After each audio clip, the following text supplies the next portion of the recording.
Cozy Gloves here, and today we're going to be talking about the chromatic scale. And so the chromatic scale is the scale that contains all notes. What is a scale? A scale is a set of notes you choose to use. And so the chromatic is the most fundamental because it's every note. It's everything that we have to work with. Now, we are working with Western harmony. That's what we're trying to understand. So we have 12 notes to work with. If you get into world tunings and microtonal stuff, you have a lot more notes, but that's much more advanced theory, and it's not Western theory per se. We can get into like weird 20th century stuff, but we're going to back down to just these. So we have 12 fundamental notes to work with. And if we start at C, now I am going to expect you to be familiar with the piano. Maybe if you need to draw one out, be able to draw one out. You know, it's 2 black keys, 3 black keys, 2, 3, and then in between that set are 2 white keys. I don't know if that's helpful to remember, but just have one out. If you don't have one out, you can go in MuseScore and go to piano keyboard and the shortcut's P. And so you can just have it out, get used to seeing it. I even recommend learning a little bit. I'll mention it more. You'll see that like getting used to working and seeing a piano will come in mighty handy. So we have our piano here, and if we start on a C, so this is middle C, and we play every note up to the next C,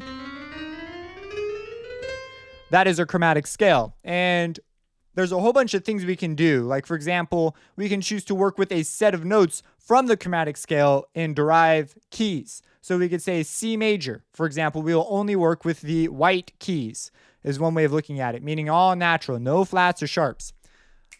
But the most fundamental thing we can do is we can begin to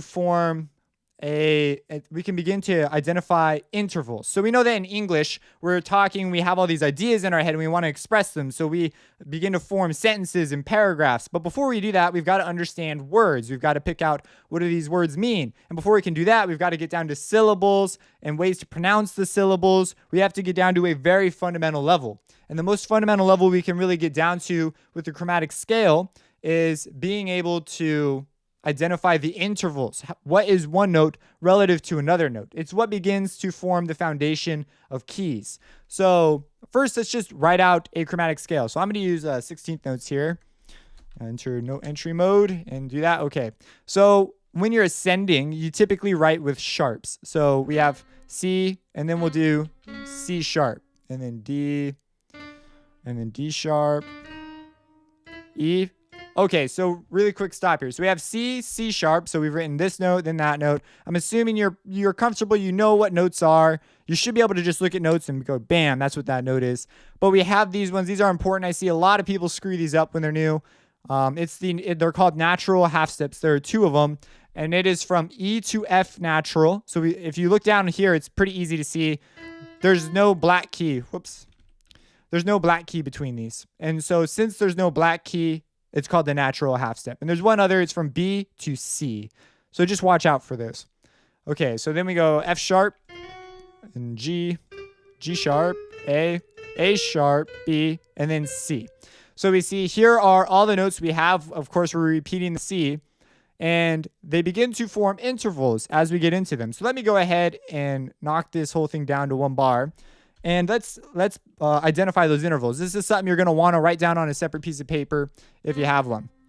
So I'm going to hit Control K, and I'm going to begin to label these. So our first one, nothing happens. This is our bass note. So the bass note is just a unison. So that means it's the same note. So this is the most important note in a key. You can get into weird stuff, but essentially the first note, everything is relative to that note. So as we change what note we start with at the bottom, these intervals will also change. So our first interval is a minor second. So if we go from one note to the next note, we form a minor second. Now this technically is not a minor second. For reasons that I will explain in just a second, this is just the chromatic progression. So when you're writing down notes, in order for it to be a second, it must actually be a second, meaning right now this is a C and it is on the note C, and this is also a C. So it hasn't gone up. It hasn't gone up 1. In order for this to be a minor second, it would have to be a D flat, and then it would be a minor second because we're going 1 and then 2. So that's where the 2 comes from. And it's minor because we have a minor before we approach a major. So we have minor, major, augmented, and diminished. And we'll see those come up. There are fundamental types, and we'll talk about this a little bit more. But anyways, in order for it to technically be a minor second, you actually go up 2. And we're going to form a couple intervals to get the hang of this. But I'm just saying that right up front, and hopefully that'll be more clear in just a second. But I'm going to ignore the technicalities of what things technically are. It's a little more advanced. Just wanted to mention it a little bit up front. So we have a unison, a minor second. Let's label the next one. And again, now I am just ignoring these. You should just memorize this progression. It's a useful progression to have memorized. So we have unison, minor second. We have a major second, and then a minor third, a major third, a perfect fourth, a tritone, which is special, a perfect fifth. Some of these have additional names, and we'll get more and more into them as we get into intervals. So the next couple of videos will be all about intervals. So you have a perfect fifth, and then we have a minor 6, a major 6, a minor 7, a major 7, and then a perfect eighth or an octave, whatever you want to call it. We'll call it a perfect eighth. That's like a little more academic, I guess. So, okay, this is the fundamental intervals you should remember. You should memorize this, put it on a flashcard, remember it. You'll begin to use it a lot as we get going into creating intervals. So it's unison, minor second, major second, minor third, major third, perfect fourth, tritone. So we notice here that before we have a major, we have a minor chromatically. So when we're using every single note, that's the way it works. So we have a minor and then a major, minor then a major. Now, when we have a perfect interval, we do not minor or major. If someone ever says, oh, that's a major fourth, that's like Batman slapping Robin in the face. Not cool. There's no such thing as a major fourth. Any interval that is considered perfect, there are a couple of them, cannot be minor or major. So we augment or diminish them. And it actually there's some history reasons, I believe, tied in with the Catholic Church. So I believe it was like a bishop or a pope. I can't remember. Someone changed this. I used to know the reason why. But that's besides the point. Now we do this. It's just a convention. It's useful because it just, I don't know. I'm so used to it. It's not weird anymore. But as we get into advanced intervals, you'll see this begin to take place. It'll be sort of a weird deal. So we have perfect, and that can be augmented or diminished. And so we have this tritone. Now the tritone is actually considered an augmented fourth. So an augment. So you notice, let's look at this in another way. This is just a large topic. So let's go ahead and write down a note. No entry mode. We'll put a C. And let's say that let's observe what a minor and major third look like. So in order for it to be a third, you actually have to make another note. And it has to go up 3 spaces in line. So we know how we have a space and a line and a space, or maybe it's a line, space, line, whatever. It's got to move up 3 of those. That's where the 3 comes from. If it does not move up 3, it is not a third. And a lot of times people who already play instruments very well, they mess that up. They get the question wrong on the test because they wrote a different interval. So this is a convention of music writing when we're writing it on some paper or, in a computer software or whatever. So we got to go up 3. So we're going to go up 3 right away. So now we're on the 3rd line. Now we got to ask ourselves, when we're referencing the chromatic scale, and this is where I'm going to use the piano, which inharmonic do we choose? Because we are going to first, let's make this a major third. So we go down to our scale. I'm going to exit note entry mode. So we say C. Now when you're counting intervals inside of music theory, your first note is 1. So you start at 1. So we have unison, minor second, major second, minor third, major third. So starting from C, E is the major third. So we look over here and we say, oh, look at that.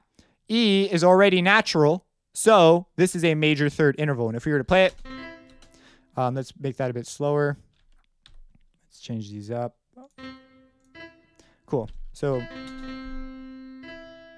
let's do one of those.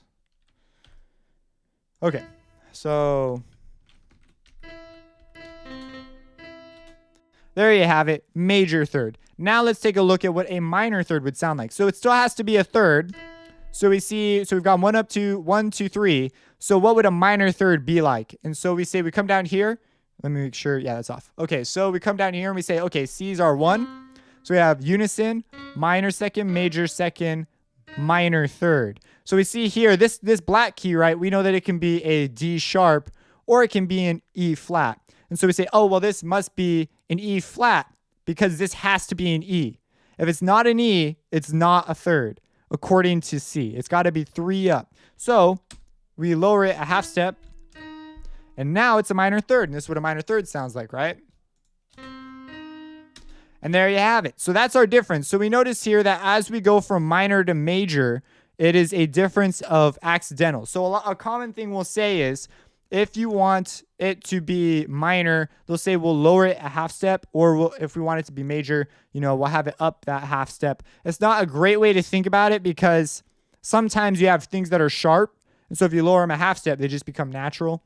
So like, for example, if we were to have like C to G sharp and we were trying to get to a perfect fifth, we could lower it a half step, but we didn't make it flat. So it's not a good idea to say things like, oh, you flat it. Like that's wrong. You're going to lower it a half step. Yeah, I said that's sort of weird. But anyways, yeah, you lower things a half step, and the other one is you raise things a half step. So minor is generally, well, not generally, it's when you lower it a half step. Major is it's raise that half step. If you augment something, you're going to raise it a half step. So let's go ahead and look at the rest of these intervals. Okay, so we see we have this minor, major. And so the perfect, so minor and major, of course, so the major is going to be that minor. So now you see why this technically isn't a minor second, because this is going up. So it might be going, what is that interval? We will worry about these sorts of intervals later. They don't come up very often. They're strange. As we get into keys, they will appear a little bit more. But yeah, don't worry about this stuff quite yet. So now let's look over here at these perfect intervals. So you might be going, what's the deal with these perfect intervals? Well, the perfect intervals, so perfect intervals are perfect because they sound very consonant. They sound very pleasing. And then we have these other intervals that can sound very not so pleasing or very pleasing. It depends. There's different conventions about each one in Western harmony. And one thing you want to watch out for is this tritone. This was considered like the devil's interval. It's a very, what we would call dissonant interval. So if you were to play one, that's a tritone. But if you look at its perfect interval, the perfect fifth, that is a very consonant sound. If we look at the perfect fourth, it's also very consonant. And then we also have the perfect octave, which is like pretty much the most consonant you can get. It's the same note, only an octave up. And so that's the perfect intervals. I'm just trying to be careful about how much I say here because it can be a little too much. So let's go ahead and make a couple of these intervals. And all we want to be able to do at this stage is be able to identify these intervals. Something I haven't said that I should say is everything is relative to this C. So this is not a major third from here. Well, obviously, because they're on the same line. But it is going to be, let's make it a real major third. So a minor third, I mean. So here we have a real minor third. It is a minor third relative to C. It is not a minor third relative to anything else. We always look at our fundamental notes. So if we were to raise this whole measure up by like 1, now it's all relative to the C sharp. But all the intervals still exist. Like this is still a minor second. This is still a minor third. All still checks out. If we lower it or lower it again, now it's relative to the B. So all these intervals, like this major 7 is relative to this over here. Technically, this is like a diminished octave. So let's go ahead and spell out. We're just going to focus on forming basic intervals. Another thing before we begin to spell out intervals, when you are ascending, you will typically sharp your intervals as you go up. When you have a key, it's really easy because you'll just use whatever key you're in. But when you're ascending chromatically, you will use sharp because it makes sense. You're going up. So it makes sense to go from C to C sharp. It does not make sense to go from C to D flat. And so, because then it's like, you have to think, you kind of go through the thought process of C to C sharp, like you're going up, versus if you go C to D flat, you still hit the same note, but now you kind of think, oh, C, then we go to D, and then we flat it. It's a little more confusing. So a lot of times people get really good at counting upwards, just because of the way theory is taught. And so you want to be comfortable with flats too. And it's funny, if you talk to different musicians, you will get different opinions. about like whether they like sharps or flats. Go ask your woodwind friends. You'll be pretty surprised. Sometimes they will really despise like flat keys and really love sharp keys, and vice versa. Depends on the instrument you're playing, because you're used to thinking in certain ways. So as a theorist, we want to be comfortable in all ways of thinking. So finally, let's make some intervals. Let's make them correctly. And what I'd invite you to do, I haven't made a worksheet for this, but write out the chromatic scale and write it out from C to C, just one octave, and go up and then down. While going up, use sharps. As you can see here, this is not using sharps because I used a shortcut. So sometimes shortcuts aren't always the best. There we go. So now we're using sharps, and then write it going down using flats, and write out the intervals. And this time make it correct. So first, let's fix this. Let's make this technically correct. So from C, we want to make a minor second, right? So we're going to go here. We say, well, this is the same. This has not gone up 2. So we start at the note we're at. So we say C. So that's 1. And then we need to go up a space. So now we've gone 1 up a space to 2. So now this is a second, but is it a minor second? So we come down and we say, okay, we start at unison. That's our first one. So we say unison, minor second. We say, okay, I hit, it could be considered a C sharp or a D flat. I look at it and I say, well, it must be a D, so I will flat it. So I click it, make it flat. Now, this is officially a minor second. So easy peasy, lemon squeezy, right? I kind of hinted at this, but I want to make it clear. There are more intervals than these, but they're like, they come about from the way notes are arranged. So we will talk about those as we get going. But I want you to be very comfortable with these. So we have unison and then a minor second. Okay, so let's go ahead and move over to the major second. So we say, okay, this was a minor second, and this is a major second. This is a D, right? According to C, we got to move up 1. So we look at this and we say, oh yeah, that is a D. And since this is a minor second, it was lowered a half step. So we would have to raise this a half step to get to a major second. It's D natural. And we say, okay, that checks out. If that was a little confusing for you, let's come down here. We say C, that's unison, minor second, major second. So we say, oh, this D, this is a D, this is a D natural, that's a D natural. So it's cool. We're checked out. That is a major second. Let's go over to the minor third. So we see that this C would have to go 1, 2, 3. So it'd have to be on the E line. So this is on the D line, so that won't work. So we got to move it up to a third. So now I've taken care of the 3, but we still have a minor next to it. And so we got to say, hey, is this a minor interval?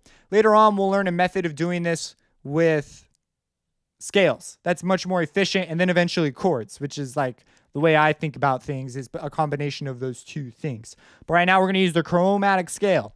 So we say, all right. So we say minor third. Okay. So we go C, C sharp. Unison, minor second, major second, minor third. We say, oh, this is an E flat or a D sharp. And we say, well, it must be an E because it's got to be a 3. So it's got to be an E flat because that's the only option. The other one would be a D sharp, and that's not correct. So we say, okay, there we go, E flat. And then we say, all right, my major third. So we look over here, we say, well, the major third has to be raised by 1/2 step. So a flat raised to a natural has been raised a half step. So this is a major third. And we could check it. C, so we have unison, minor second, minor third, major third. And say, oh, it is an E natural. And then away we go. We can do F. And so we see the F. And we say, oh, well, this has gone up 1/2 step from our major third. So this is major third, perfect fourth. So we know that the F is correct. Now the tritone, don't worry about the tritone right now. Because we could say make it an augmented fourth, and then this would be an augmented fourth. If we did this, whoops, let me get to it. Now it's a diminished fifth. So same note, different name. So we want to just be aware. Since we're using flats right now, I guess we'll use that. When you're writing music, you might be going, you just said to use sharps as we're ascending. Well, we're naming intervals as they are typically named. This is why some keys are thought of in certain ways. But when you're writing chromatically in a piece, you will typically ignore the key and just write up chromatically, because your chromatic is technically outside of the key, and you won't have to worry about this stuff for a long while. And there are like conventions that come up under certain circumstances, so don't worry about it quite yet. But anyways, what I want you to do, so I think that's enough of the intervals. You see, we count up. Let's go ahead and form some intervals off of things that are not based on C. And I want you to do that. I want you to write out the chromatic scale as it would be written in music. So write it out going sharp up, and then write it out going flat down. And then I want you to write it again with the correct intervals actually being displayed. So what I mean, ignore the tritone. Don't worry about it. Just put either note there for the tritone that fits chromatically. Like for example, this would fit as an F sharp. So for example, write this and then just go through and make them all match. Do that for going up and down. And I just really want you to get this clear in your head. It's super important that you do this. So cool. That is sort of your assignment for now. I don't have an example to this one. Later on, I'll be providing examples. A pretty straightforward exercise. So I'll go ahead and let you just go for it, because later on, it'll demand that you know how to do that. So you'll get the exercise also through those upcoming exercises. Okay, so let's go ahead and make some random intervals real quick. So let's say that I give you a, whoops, I didn't mean to do that. Let's deselect that and then go into no entry mode. Doop. And let's say I give you a B natural and I say, make a perfect fourth from B natural. And you might be going, whoa, you'll probably end up making one of these when you're brand new and writing these out. But eventually, what I want you to be able to do is be able to think of the chromatic scale in your head and just count your intervals up. So right now we'll use the piano as an aid, but eventually you'll have to get rid of this and you'll need to be fast at this. So we say there's a B. So that's our starting note, B. So this is going to be our unison. And so we say unison. And first we need to sort out the 4, because if we count up chromatically first, it'll usually work. But then every now and then we'll get our note on the wrong line or space, and that can screw people up. So let's go ahead and type in our 4 first. So we have B. So we're going to say 1, 2, 3, 4. So we know our perfect fourth must be an E of some kind, but we don't know if it's an E sharp, even though that sounds a little strange. It could be. So an E sharp, an E flat, we don't know yet. So let's go ahead and count up from our piano, and then eventually you'll get really quick at this. So we say we're starting on B, so this is our unison. Now we have a minor second, major second, minor third, major third, perfect fourth. So we say, oh, look at that. It is a perfect fourth. It is an E. This is an E. So this is correct. We now have our thing all sorted out. And so it's really just that simple. So you're just going to count up and you're going to just adjust it. Let's say I said a major third instead. Well, this is 4 spaces up, right? So we're going to lower it 1. So now it's 3 because we have 1, 2, 3. And then we're going to say, okay, but is it a D natural? Because that's what we have here. Is it a D natural? So we'll start here. So we'll say we're starting on B. So we have unison, minor second, major second, minor third, major third. And we say, oh, it's a D, but it's on a black key. So it's an inharmonic note, meaning it has multiple, we could call it different things. And so we say, you can do that with every note, but the black keys are called inharmonics because you have to pick a name. So we say E flat or D sharp. And we know it must be D because it's got to be 3-way. So it must be a D sharp. So we put down D sharp, and there you have it.